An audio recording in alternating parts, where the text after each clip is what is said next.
what better way than to start the first YouTube video of 2023 than with a bench PR? You guys just saw right there, 350 pounds, hit that on Christmas Day. That was my Christmas present to myself.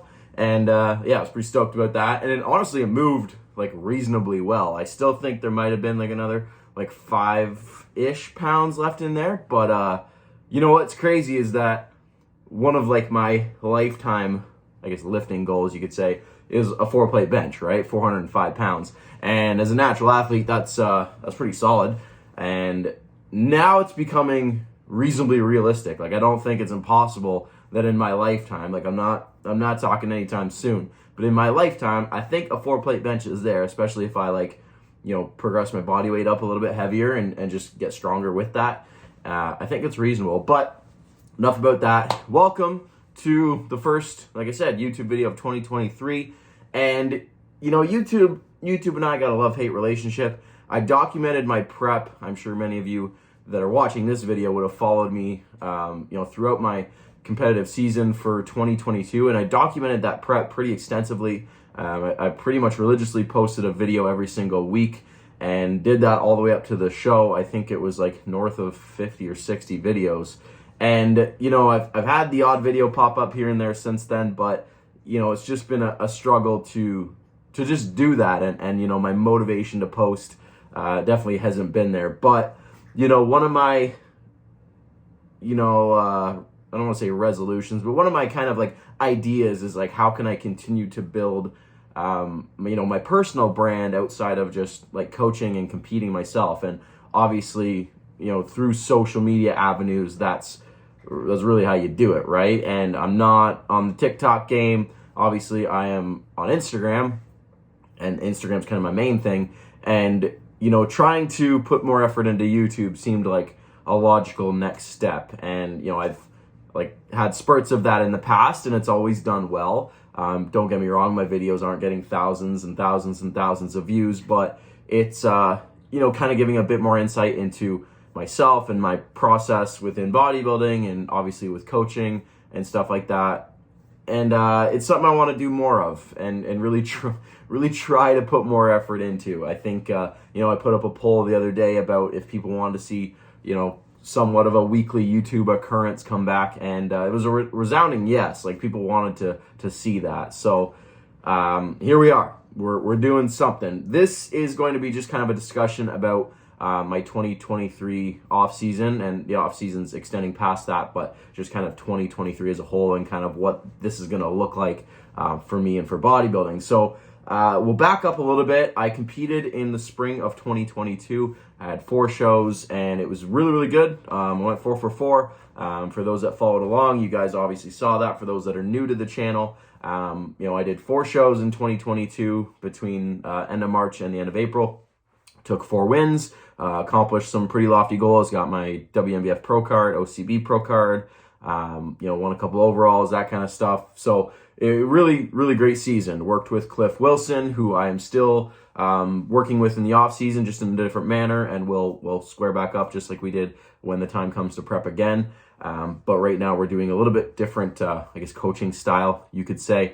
So yeah, competed in the spring, and then between spring to now, a lot of just kind of life stuff has gone on. Completely renovated our house, which was a big job. Coaching, by far the best year ever, as far as competitive placings, number of athletes on stage, traveled to shows, had some opportunities with Natty News Daily as far as, commentating the Mr. America with Dan and James, which was super cool. And and then obviously we had, the Christmas holidays and that kind of stuff, New Year's.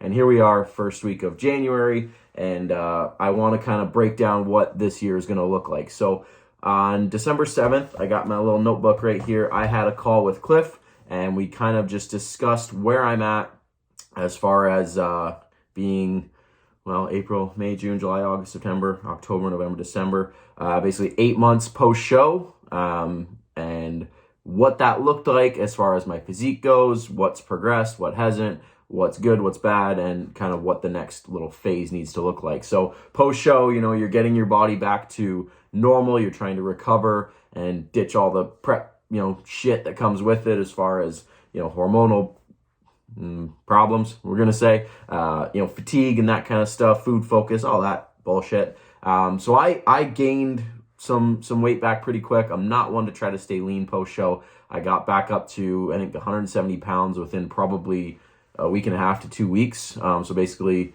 somewhere around that 15-pound mark, 10 to 15 pounds pretty quick.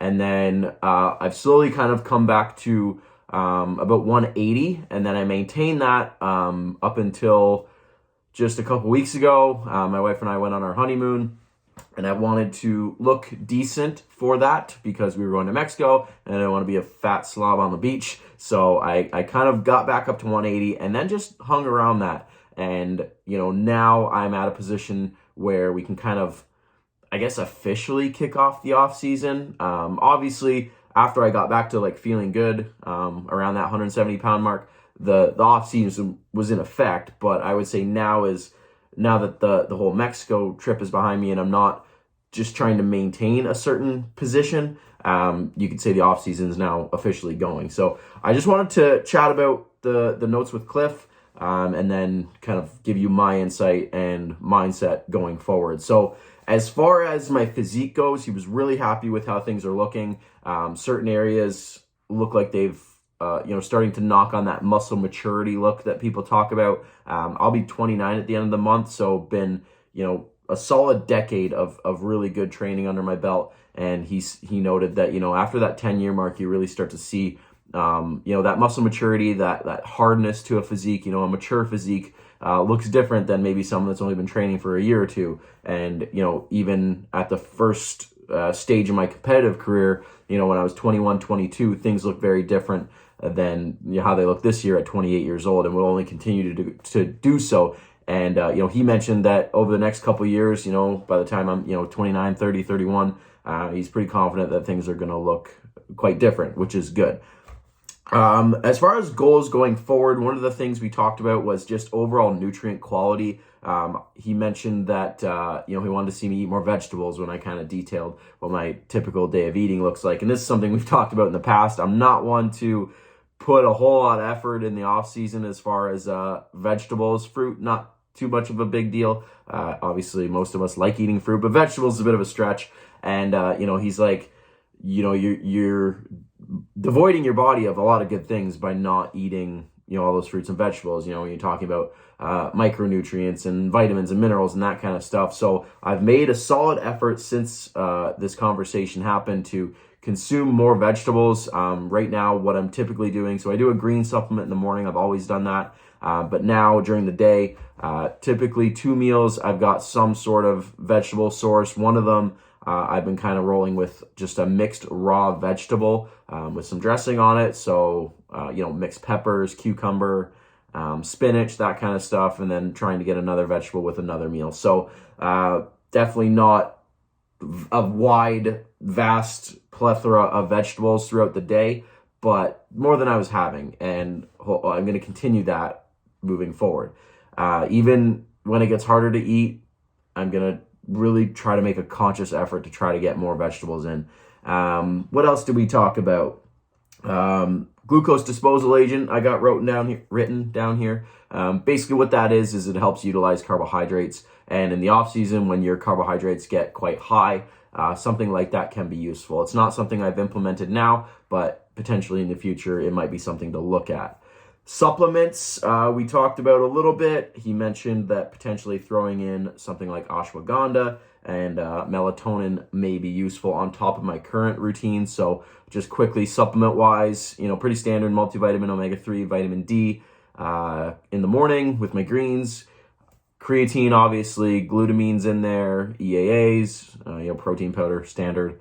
Citrulline I throw in from time to time. And then he mentioned those kind of things with the ashwagandha, melatonin, basically just to help with the other kind of areas. So the ashwagandha, noting that it can aid in increasing just overall natural testosterone production, which is obviously never a bad thing, and decreasing cortisol, decreasing, the stress in your body, which is obviously not a bad thing. And then melatonin, he said just a small dose, like 0.5 milligram, can help with just sleep quality, getting in that deep sleep, which is huge. So that was kind of the gist of my conversation with Cliff. And then moving forward with how I'm looking, Previously in the past, I've, crept up to, late 190s, 200 pounds, and it was uncomfortable for sure. I'm only 5'7" on a good day, so that's quite heavy for myself. And when I got up there last off season, it definitely had its pros in the gym. I was strong, but outside of that, I didn't love how I looked, and I was just uncomfortable. Like I just felt like I felt big, but not in like a good way. You know what I mean? Like I just felt like, ugh, it was gross. So what we're gonna do now, because I asked if he wanted me to get up there again, and he said potentially, but not anytime soon. So looking at 2023, roughly we're looking at a 0.2 to half a pound a month gain. So if you kind of broke that down over the next 12 months, we're looking at maybe 6 pounds, like 6 to 8 pounds, I would probably say. That's probably realistic. So if I'm, early 180s right now, like maybe touching 190 by the end of the year, which is totally cool with me, especially at that slow rate. Obviously, we're going to hopefully do that with good weight gain, right? We're doing it at a very slow pace because we don't want to just shoot the scale up for the sake of it and gaining more body fat than necessary. I have a really good body composition right now at this weight, and if I was to get up to say 200 pounds in the next 6 months, then a lot of that is going to be just weight we don't want, right? As weight's got to come back off later. So this year we're looking at probably, closing that gap on that 190 pounds. Gym performance is amazing. Things are just really good in the gym right now. I feel strong. Performance is good. I've switched up certain ways that I train things and just execution. I've really kind of audited execution since coming out of prep and making sure I do things right. So, for example, my knees have always been an issue. They've like the front, that patellar tendon, the front of my knee has always been, something that's plagued me for much of my training career. And it just simply comes down to poor execution and poor quality training. For example, barbell squatting, I have a hit and miss with that. Sometimes I can run with it and it's really, really good. Sometimes it's not so much. And squatting with the bar on my back tends to bug my knees. And, since coming out of prep, I've tried to squat with the bar and it's just not gone great. So I made the decision a while ago to scrap it for the time being and really focus on movements that I can do pain-free and am not in pain in subsequent days and can execute really well. So for my quad training, instead of squatting, I've, been rolling with the hack squat. If you guys follow me on Instagram, you've seen training footage, you know what I'm doing, but hack squat and, really, really getting good use out of the banded leg press. So that constant tension with the bands, that added tension at the top. Smith lunges with, that heel elevation to really drive that knee forward and engage the quads, leg extensions, that kind of stuff. And I don't know if I've ever been this sore after leg training in a long time, and good sore, right? It's my quads. It's not my knees. It's not my lower back. It's not my hips. It's my quads, which is obviously great. Training split wise, still rolling with a 5-day split, pretty similar to what I did in the past. The only thing that I've changed is I'm pretty much doing an arm day. I've got a little bit of chest at the start of that arm day, but it's in the total volume. It's probably not even a quarter of what I'm doing in the full day. It's pretty much just an arm day plus some chest. So we're rolling with the 5 days, still putting a lot of emphasis on my posterior chain. So like my back, my glutes, my hams. I'm doing a lot of like direct like upper back work, trap work. It's really trying to bring that area up and kind of slap, that clay. If this was a sculpture, slap that clay on the top. My arms, really hammering my arms. They get a full day and then they get some other direct stimulus on another day, and it's paying off. My arms are definitely bigger. They're definitely responding well. I can feel it just in my body and, when I wear clothes, how they fit. And visually, you can see it in photos. When I side by side some photos from, even the start of when I come out of prep to now, it's noticeably different. And then even looking at when I was this body weight in my last off season, it's noticeable. So a lot of good things happening in that regard. Food wise, pretty much my day-to-day is the same until dinner. I've mentioned this to people in the past that have asked. My Monday to Friday, my day job is the same as it was before, which means my meals during those days are the same, just purely out of convenience. I like what I eat. I keep it simple. I do my best to stick to just quality whole foods, adding in those vegetables, like I said before, protein sources, pretty much just chicken and or red meat, and then, potatoes, rice, that kind of stuff. Dinners is where I get a little bit more flexible with my wife. It's basically whatever we're feeling. So last night we had pizza. The night before we did, what the hell did we do the night before? It wasn't even that long ago. It was like chicken and some pasta, I think. Tonight we're doing breakfast. So it's very much just kind of whatever we're feeling. I don't track that. I don't measure that. I'm living normal when it comes to dinner times with my wife. So that's my approach to the off season. Everybody's got their different approaches. I know some people are more strict than I am during the off season. I know some people that are way less strict than I am in the off season. And it's about finding what's comfortable for you and what you can do, and not create more invasion in your life. When you're prepping, that's the whole different ball game. Those that have competed before know that the level of severity and impact that has on other areas of your life. And during the off season, I'm really doing my best to not let bodybuilding take away from the rest of my life. I have my times during the day when bodybuilding is implemented. So training, those day-to-day meals. But then I have times during the day when bodybuilding is not necessarily the forefront of my thoughts at all, right? Dinners with my wife, going out for dinner with family, holidays, Christmas just passed. Like, I didn't measure or weigh anything. Like, that's not the time for that, right? That'll come, but it's not right now. And I think more people would potentially benefit from thinking about it that way. And it's served me well, and that's kind of the method I'm going to take moving forward. So yeah, we're going to close it out there. I'm seeing my timer. It's over 17 minutes now, so that's probably enough of me for tonight. I thank you guys for watching. Obviously, comment below, the usual shtick. If you have questions, if you have ideas, future video subject matter you want me to go through, let me know. I'm always happy to do it. And hopefully this is the first of many for 2023. Kicking off the off season, breaking down what 2023 is going to look like. And I'm excited. I'm very excited for this next chapter within not only my life, but within bodybuilding. I know a lot of good things are to come this year, and I couldn't be more excited. So thank you guys for watching. If you enjoyed the video, let me know. Subscribe for future episodes, and we'll see you guys in the next one.